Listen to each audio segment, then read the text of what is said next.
teman-teman, nama saya Zura dan kali ini saya ingin membahas tentang sejarah kemerdekaan bangsa Indonesia. Namun sebelum kita menuju ke pembahasan, saya ingin menjelaskan apa itu kemerdekaan. Kemerdekaan bagi bangsa Indonesia itu ialah bangsa Indonesia memperoleh sebuah kebebasan, yaitu kebebasan penjajahan, penindasan, dan juga penguasaan dari bangsa asing, termasuk penjajahan bangsa Belanda dan juga penjajahan bangsa Jepang. Tapi menurut KBBI itu sendiri, kemerdekaan itu ialah bermakna bebas, lepas, tidak memperoleh kekuasaan dari bangsa manapun. Ya, bermakna bebas begitu. Jadi itu saja penjelasan tentang kemerdekaan, dan mari kita langsung ke penjelasan tentang sejarah singkat kemerdekaan bangsa Indonesia. Kekalahan negara Jepang dari Sekutu. Sebelum Indonesia berhasil meraih kemerdekaan, ada peristiwa penting terlebih dahulu, yaitu kalahnya Jepang dari Sekutu. Pada 6 Agustus 1945, kota Hiroshima, Jepang, luluh latak akibat bom atom yang dijatuhkan oleh Amerika Serikat.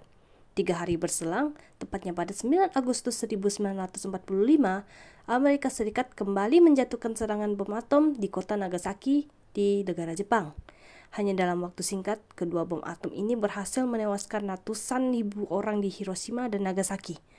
Akibatnya, Jepang yang sudah kalah telak terpaksa menyerah kepada Sekutu, yang sekaligus menjadi penanda berakhirnya Perang Dunia Kedua.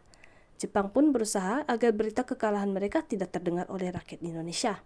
Akan tetapi, pada akhirnya, para golongan muda mengetahui berita kekalahan Jepang.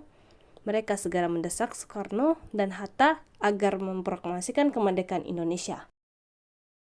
Peristiwa Rengas Dengklok.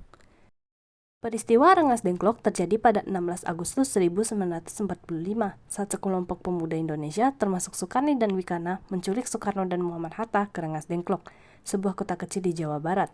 Tujuan mereka adalah mendesak kedua tokoh tersebut agar segera memproklamasikan kemerdekaan Indonesia.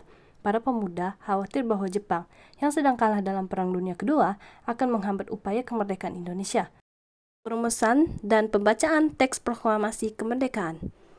Dengan adanya peristiwa Rengas Dengklok, akhirnya Soekarno dan Hatta tergerak untuk segera memproklamasikan kemerdekaan.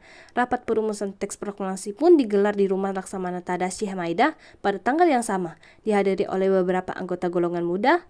Di sana, rumusan teks proklamasi ditulis oleh Soekarno dan diketik oleh Sayuti Menek dengan beberapa perubahan. Usai teks proklamasi selesai ditulis, terjadilah hal paling bersejarah bagi bangsa Indonesia. Kemerdekaan Indonesia ditandai dengan pembacaan teks proklamasi oleh Soekarno pada tanggal 17 Agustus 1945. Pembacaan tersebut dihadiri oleh para tokoh pergerakan kemerdekaan dan seluruh rakyat Indonesia yang ingin menyaksikan buah hasil dari perjuangan para pahlawan dan tokoh penting yang membawa mereka ke kemerdekaan. Upacara pembacaan teks proklamasi tersebut berjalan dengan lancar bertempat di kediaman Soekarno. Beberapa acara telah disusun dalam hari kemerdekaan, seperti pengibaran bendera merah putih dan sambutan oleh wali kota pada saat itu, yaitu Suwiryo dan Muyardi. Nah, itulah sejarah singkat tentang kemerdekaan bangsa Indonesia yang penuh perjuangan yang harus patut kita apresiasi dan juga harus kita ingat terus-menerus tentang sejarah kemerdekaan bangsa Indonesia. Sekian tentang sejarah singkat ini, saya harap ilmu ini bermanfaat bagi kita semua dan juga akan kita tetap ingat terus-menerus tentang kemerdekaan bangsa Indonesia. Saya Zura dan saya akhiri video ini. See you in the next video.